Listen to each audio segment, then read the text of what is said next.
इस बार शारदीय नवरात्रि पर बहुत ही शुभ संयोग बन रहा है। इस बार नवरात्रि 7 नहीं, 8 नहीं, बल्कि पूरे 9 दिनों तक मनाई जाएगी। वैष्णव माता का आशीर्वाद आपके ऊपर बना रहे। नवरात्रि पूरे 9 दिन चलेगी, न तो एक भी दिन कम होगा और न ही एक भी दिन ज्यादा। पूरे 9 दिनों तक माता रानी की सच्चे हृदय से भक्ति की जाएगी।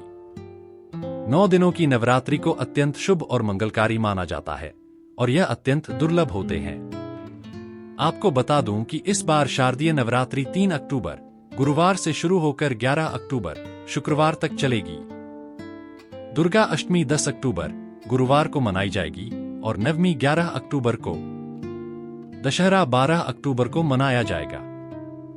दोस्तों, 11 अक्टूबर को सच्ची श्रद्धा और भक्ति के साथ कन्या पूजन किया जाएगा। आप चाहें तो दुर्गा अष्टमी पर भी कन्या पूजन कर सकते हैं। शारदीय नवरात्रि पर कलश स्थापना का शुभ मुहूर्त 3 अक्टूबर को सुबह 6:01 से सुबह 7:02 तक है और अभिजीत मुहूर्त 11:05 से दोपहर 12:04 तक रहेगा। दोस्तों, नवरात्रि का पावन पर्व माता दुर्गा को पूरी तरह समर्पित होता है। नवदुर्गा को ही शक्ति स्वरूपा कहा जाता है। इस संसार में शक्ति से बढ़कर कुछ भी नहीं है। भगवान शंकर भी शक्ति के बिना निर्जीव माने जाते हैं। आज की इस वीडियो में हम आपको नवरात्रि के दौरान कुछ उपाय बताएंगे, जिन्हें करने से आपके जीवन की समस्त परेशानियां दूर हो जाएंगी। आपके जीवन से गरीबी, दुख और तकलीफ खत्म हो जाएंगी और आपकी मनोकामनाएं पूरी होंगी। अगर आपने यह उपाय मिस कर दिया तो आपको पूरी जिंदगी पछताना पड़ेगा। इस वीडियो में हम आपको एक अत्यंत महत्वपूर्ण जानकारी देने जा रहे हैं। नवरात्रि के दौरान एक विशेष वृक्ष के बारे में बताएंगे, जिसे छूने मात्र से आपकी सारी परेशानियां समाप्त हो जाएंगी। आपको बस उस पेड़ को छूकर आना है, इसलिए इस वीडियो को मिस न करें। दोस्तों, अगर आपके दुकान धंधे बंद हो गए हैं, जीवन में पैसों की कमी है, घर में लोग बीमार रहते हैं, एक दूसरे से झगड़ा होता रहता है, शत्रु आपको परेशान कर रहे हैं और पैसा आने के सारे रास्ते बंद हो गए हैं, तो यह उपाय आपके लिए है। यदि पैसा आता है तो तुरंत चला जाता है और आपके पास बिल्कुल नहीं टिकता। दिन भर मन में नकारात्मक विचार आते हैं, शरीर में आलस बना रहता है, घर में एक के बाद एक मृत्यु होती जा रही है, घर का वातावरण तनावपूर्ण है और संकट लगातार बढ़ते जा रहे हैं, तो इस वीडियो को अंत तक जरूर देखें। नवरात्रि के पावन पर्व पर किसी भी दिन इस उपाय को सच्चे मन से कर लें। इससे आपको धनवान बनने से कोई भी ताकत रोक नहीं पाएगी। धनवान बनने के साथ साथ आपकी सभी मनोकामनाएं भी पूरी होंगी। नवरात्रि के समय ये उपाय आपकी मनोकामनाओं को तुरंत पूरा करते दिखाई देंगे। मूर्ख वही व्यक्ति होगा जो नवरात्रि के इस शुभ समय में इस तरह के उपाय न करे और स्वयं अपनी दरिद्रता को बुलाए। इसलिए हम आपको बता रहे हैं कि इस वीडियो को अंत तक जरूर देखें, ताकि आप और आपके परिवार को इसका पूरा लाभ मिल सके। दोस्तों, नवरात्रि का पावन पर्व एक ऐसा समय होता है जो माता दुर्गा को पूरी तरह समर्पित होता है। यह माता दुर्गा की कृपा पाने का बहुत ही शुभ अवसर माना जाता है। नवरात्रि के 9 दिनों के दौरान माता रानी हम सबके घरों में पधारती हैं और हमारे साथ रहती हैं। इस समय समस्त वृक्ष, जड़ी बूटियां और तांत्रिक वस्तुएं देवी का वास धारण कर लेती हैं। अब दोस्तों, बिना किसी देरी के हम उन उपायों के बारे में जान लेते हैं जो नवरात्रि के दौरान किए जाते हैं। हिंदू धर्म में देवी के कई रूप बताए गए हैं, जिनमें वृक्षों को भी देवी का रूप माना गया है। आज मैं आपको पावन और पवित्र वृक्षों के बारे में बताऊंगा, जो नवरात्रि के दौरान विशेष रूप से महत्वपूर्ण होते हैं। नवरात्रि के पावन पर्व में कुछ वृक्ष देव वृक्ष कहे जाते हैं, यानी ये वृक्ष देवी के स्वरूप होते हैं और माता काली के रूप में पूजनीय होते हैं। हमारे धर्म में पेड़ पौधों को देवी देवताओं के रूप में माना जाता है और इनकी पूजा अवश्य की जानी चाहिए। विज्ञान भी यह कहता है कि पेड़ पौधे मनुष्य को निःशुल्क प्राणवायु प्रदान करते हैं। ये पेड़ हमें ऑक्सीजन देते हैं और हमारे द्वारा छोड़ी गई कार्बन डाइऑक्साइड को ग्रहण कर लेते हैं, साथ ही सभी नकारात्मक तत्वों को अपने अंदर सोखकर हमें ताजगी प्रदान करते हैं। पेड़ स्वयं तेज धूप में तपते हैं, लेकिन मनुष्य को शीतल छाया प्रदान करते हैं।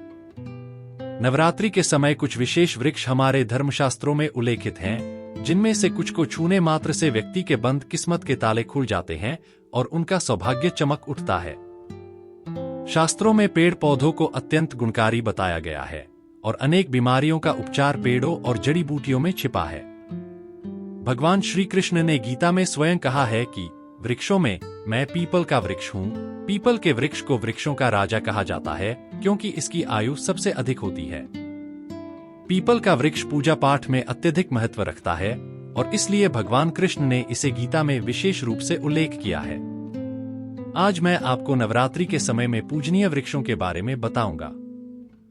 हमारे धर्मशास्त्रों में ऐसे कई वृक्ष बताए गए हैं जो मंगलकारी होते हैं। इन वृक्षों को छूने मात्र से व्यक्ति की सभी समस्याएं और कष्ट समाप्त हो जाते हैं। विशेषकर नवरात्रि के समय में इसका प्रभाव कई गुना बढ़ जाता है। नवरात्रि को शक्ति का पर्व भी कहा जाता है। इसे शक्ति पर्व इसलिए कहा जाता है क्योंकि इस समय में जो वस्तुएं निर्जीव होती हैं, वे भी चेतना से युक्त हो जाती हैं। नवदुर्गा को शक्ति का प्रतीक माना जाता है और माता रानी इस धरा पर आती हैं। इस समय सभी पेड़ पौधे, जीव जंतु, चलाचल वस्तुएं भी प्राणयुक्त हो जाती हैं और इनमें शक्ति जागृत हो जाती है। इस समय यदि आप देवी स्वरूप माने गए पेड़ पौधों को स्पर्श करते हैं तो आपकी जीवन की परेशानियां, दुख, तकलीफ, कष्ट, रोग और अन्य समस्याएं समाप्त हो जाती हैं। यहां तक कि काल सर्प दोष, शनि दोष और राहु दोष भी इस समय अपना प्रभाव दिखाते हैं। आज मैं आपको 3 पौधों के बारे में बताऊंगा जिन्हें देव वृक्ष कहा जाता है।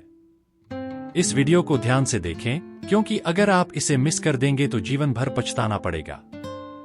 नवरात्रि ही वह समय होता है जब केवल 9 दिनों में ही आप अपनी परेशानियों को समाप्त होते देख सकते हैं। ये वृक्ष आपके घरों के आसपास आसानी से मिल जाएंगे। वीडियो में आगे बढ़ने से पहले अगर आपने अभी तक कमेंट बॉक्स में जय माता दी नहीं लिखा है तो जरूर लिखें। जब आप कमेंट बॉक्स में जय माता दी लिखते हैं तो हमें बहुत हर्ष और उल्लास होता है। जब आप हमारी वीडियो को लाइक करते हैं तो हमारा मनोबल बढ़ता है और हम आपके लिए और भी बेहतर जानकारी लेकर आते हैं। मैं आप सभी को सरल और प्रभावशाली उपाय बताता हूं जो अत्यधिक उपयोगी होते हैं और रामबाण की तरह काम करते हैं। जिस प्रकार प्रभु के बाण अचूक होते हैं, उसी प्रकार मेरे द्वारा बताए गए उपाय भी अचूक होते हैं और कभी असफल नहीं होते। वीडियो को ध्यान से देखें और जानें कि कौन से 3 विशेष वृक्ष हैं जिन्हें नवरात्रि के समय छूकर उनकी पूजा अवश्य करनी चाहिए। एक खास बात यह है कि जितना हो सके नवरात्रि के समय देव वृक्षों की पूजा अवश्य करें। देव वृक्षों में कई प्रकार के वृक्ष आते हैं। आइए मैं आपको बताता हूं कि कौन से वृक्ष को छूने से हमारी गरीबी समाप्त हो सकती है। पहला उपाय है कि आपको सबसे पहले पीपल के पत्ते लेने हैं। वीडियो में जैसा बताया गया है उसी प्रकार से आपको पीपल के पत्ते लेने हैं। अब इसके बाद आपको 5 प्रकार की मिठाइयां लेनी होंगी। ये मिठाइयां कोई भी हो सकती हैं, महंगी होना जरूरी नहीं है। जो मिठाइयां सामान्य किराने की दुकानों पर उपलब्ध हैं, उन्हें भी ले सकते हैं। धर्मशास्त्रों में इसे पंचभोग कहा गया है। 5 प्रकार की मिठाइयां लेने के बाद आपको एक तांबे के लोटे में साफ पानी भर लेना है। अब सवाल ये आता है कि ये उपाय कैसे और कब करना है। ये उपाय नवरात्रि के समय सूर्यास्त से पहले करना होता है। इससे पहले मैं आपसे ये कहना चाहता हूं कि अगर आपने अभी तक वीडियो को लाइक और चैनल को सब्सक्राइब नहीं किया है तो जरूर करिए और कमेंट बॉक्स में जय माता दी लिखकर इसे अपने दोस्तों के साथ शेयर भी करिए। अब आपको क्या करना है? आपको 5 प्रकार की मिठाइयां, पीपल के पत्ते और 1 लोटा जल लेकर पीपल के पेड़ के पास जाना है। वहां जाकर आपको पीपल के पेड़ के सामने हाथ जोड़कर प्रार्थना करनी है। आपको कहना है, हे पीपल देवता, हे वृक्षों के राजा, मेरी गरीबी हटाइए, मेरे दुखों को दूर करिए। मेरा कामकाज ठप हो गया है, कृपा करिए कि यह फिर से चलने लगे। अगर आपको धन की कमी है तो कहना है, हे महाराज, हमारे घर में धन की कमी है, माता लक्ष्मी को हमारे घर लेकर आइए। धर्मशास्त्रों के अनुसार पीपल के वृक्ष में माता लक्ष्मी और भगवान नारायण का वास होता है और नवरात्रि के समय ये पूरी तरह जागृत अवस्था में होते हैं। इसलिए नवरात्रि को जागरण का समय कहा जाता है। नवरात्रि के समय किए गए उपायों का परिणाम तुरंत मिलता है। अब आपको तांबे के लोटे का जल पीपल की जड़ में चढ़ाना है। यह उपाय शाम के समय सूर्यास्त से पहले करना है। जब आप जल चढ़ाएं तो अपनी मनोकामना बोलते हुए जल को चढ़ाएं। इसके बाद 5 प्रकार की मिठाइयों को पीपल की जड़ में रखकर माता लक्ष्मी को भोग अर्पित करें। यह उपाय अत्यधिक प्रभावशाली है। इस उपाय से स्वयं माता लक्ष्मी आपके घर में प्रवेश करती हैं और आपके जीवन की दरिद्रता समाप्त होती है। अब बात आती है दूसरे वृक्ष की, जो शमी का वृक्ष है। शमी का वृक्ष स्वयं जगदम्बा का स्वरूप माना गया है। अगर नवरात्रि के समय किसी व्यक्ति द्वारा शमी के वृक्ष के नीचे संध्या काल में धूप और दीप जलाया जाता है तो उसकी सभी परेशानियां दूर हो जाती हैं। धर्मशास्त्रों के अनुसार अगर कोई महिला लाल चूड़ी बांधते हुए शमी के वृक्ष में अपनी मनोकामना व्यक्त करती है तो वह अवश्य पूरी होती है। साथ ही उसके पति की अकाल मृत्यु का भय समाप्त हो जाता है। शमी के वृक्ष की जड़ में सिंदूर चढ़ाने से व्यक्ति को आरोग्यता प्राप्त होती है। अगर आपके घर के सदस्य लंबे समय से बीमार हैं, तो उनके शरीर से 7 बार सिंदूर उतारकर शमी की जड़ में डालें। इससे उनके रोग शीघ्र समाप्त हो जाएंगे।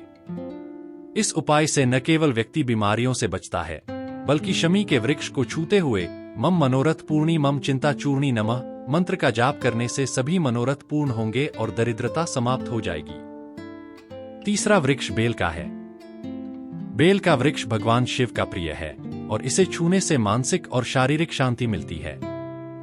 नवरात्रि के समय बेल के वृक्ष के पत्तों को लेकर पूजा करने से व्यक्ति की सभी इच्छाएं पूरी होती हैं।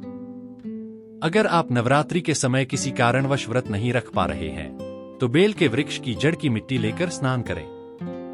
इससे आपके भाग्य का उदय होगा और आपकी किस्मत चमक जाएगी। इन 3 वृक्षों की पूजा नवरात्रि के दौरान विशेष रूप से फलदायी मानी जाती है। नवरात्रि के इस पावन अवसर पर इन उपायों को करके आप अपने जीवन की सभी समस्याओं को दूर कर सकते हैं। अब मैं आपको जिस पौधे के बारे में बता रहा हूं, उसका महत्व जानना आवश्यक है। सबसे पहले मैं जिस वृक्ष की बात कर रहा हूं, वह बेल का वृक्ष है। यह वृक्ष अत्यंत पवित्र और धार्मिक रूप से महत्वपूर्ण माना जाता है। स्कंद पुराण में इसका उल्लेख मिलता है कि यह वृक्ष माता पार्वती के पसीने से उत्पन्न हुआ है। माता पार्वती को 9 दुर्गा के रूप में पूजा जाता है और इस वृक्ष को देवी स्वरूप माना गया है। स्कंद पुराण की कथा के अनुसार बेल का वृक्ष माता पार्वती के पसीने से उत्पन्न हुआ है। इसकी शाखाओं में माता पार्वती, जड़ में ब्रह्मा, तने में विष्णु और समस्त हिस्सों में भगवान शिव का वास माना जाता है। यदि संध्याकाल में शिव मंदिर या 9 दुर्गा मंदिर के समीप स्थित बेल के वृक्ष के नीचे घी का दीपक जलाया जाए तो व्यक्ति गुणवान और पराक्रमी बनता है। इसके अलावा व्यक्ति की सभी इच्छाओं की पूर्ति होती है।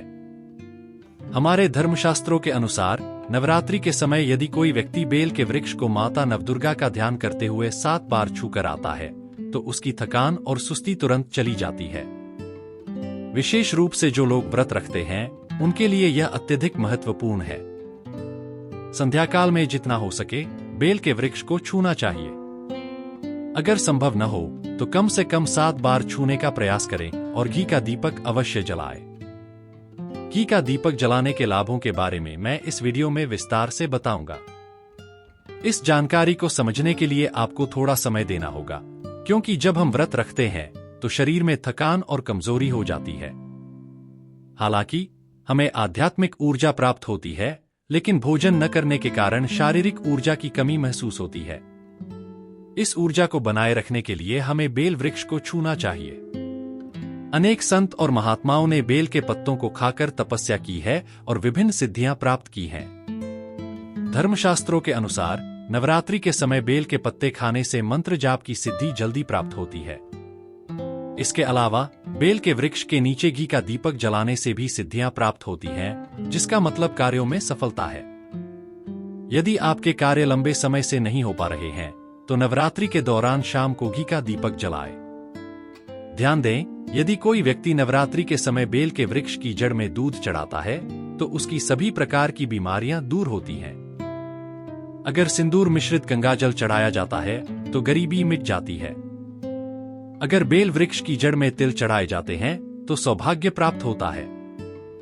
बेल के 3 पत्ते महाकाली, महालक्ष्मी और महासरस्वती के रूप में माने गए हैं। इन पत्तों पर जय मां दुर्गा या जय माता दी लिखकर यदि उन्हें सिंदूर से चढ़ाया जाए तो तुरंत मनोकामना पूर्ण होती है। इसके अलावा नवरात्रि के समय यदि बेल वृक्ष की जड़ में तांबे की अंगूठी दबाई जाए तो वह अंगूठी जागृत हो जाती है और रक्त संबंधी समस्याओं से सुरक्षा प्रदान करती है। साथ ही शनि का दोष, राहु की पीड़ा और अन्य ग्रह दोषों से भी मुक्ति मिलती है। ऐसे व्यक्ति को कभी अकाल मृत्यु का सामना नहीं करना पड़ता। अब मैं तीसरे वृक्ष के बारे में बात करने जा रहा हूं, जिसे देव वृक्ष भी कहा जाता है। ये वृक्ष परिजात का है, जो समुद्र मंथन से उत्पन्न हुआ था और देवराज इंद्र के नंदन वन में स्थापित किया गया था। भगवान कृष्ण परिजात वृक्ष को मानव कल्याण के लिए धरती पर लाए थे। इसे लक्ष्मी का स्वरूप माना गया है, क्योंकि माता लक्ष्मी भी समुद्र से उत्पन्न हुई थी। ये वृक्ष थकान और पीड़ा को दूर करने के लिए अद्भुत माना जाता है। अगर नवरात्रि के दौरान इसे छुआ जाए तो शरीर की थकान और कमजोरी तुरंत समाप्त हो जाती है। इस वृक्ष के नीचे घी का दीपक जलाने और सिंदूर डालने से मनोकामनाएं पूरी होती हैं। परिजात वृक्ष के पास जाकर प्रार्थना करनी चाहिए कि वह सभी प्रकार की पीड़ा और ग्रह दोष को दूर करे। यह लक्ष्मी का बहन स्वरूप मानी जाती है, इसलिए इससे प्रार्थना करने से माता लक्ष्मी का आपके जीवन में प्रवेश होता है। अंत में मैं आपको एक और शक्तिशाली उपाय बताने जा रहा हूं। यह उपाय बहुत ही प्रभावशाली है और इसे करने से आपके जीवन की सभी समस्याएं समाप्त हो जाएंगी। अगर आप गरीब हैं, आपका व्यापार धीमा चल रहा है या घर में बीमारियां हैं, तो यह उपाय आपकी सभी समस्याओं को दूर कर देगा। इस उपाय को नवरात्रि के किसी भी दिन सिवाय रविवार के कर सकते हैं। इसके लिए आपको 5 प्रकार की मिठाइयां लेनी है और एक पीपल के पत्ते के साथ तांबे के लोटे में जल भरकर पीपल के पेड़ के पास जाना है। वहां जाकर आपको पीपल देवता से प्रार्थना करनी है और अपनी मनोकामना व्यक्त करनी है। यदि यह उपाय सही ढंग से किया जाए तो आपकी सभी इच्छाएं पूरी होंगी और जीवन में सुख समृद्धि का वास होगा। यह उपाय नवरात्रि के बाद दीपावली या होली पर भी किया जा सकता है। दोस्तों, यह जानकारी आपके लिए उपयोगी साबित हो सकती है, इसलिए इसे अपने दोस्तों के साथ भी शेयर करें। अगर आपको यह वीडियो और जानकारी अच्छी लगी हो तो लाइक और सब्सक्राइब जरूर करें। साथ ही कमेंट बॉक्स में जय माता दी लिखना न भूलें।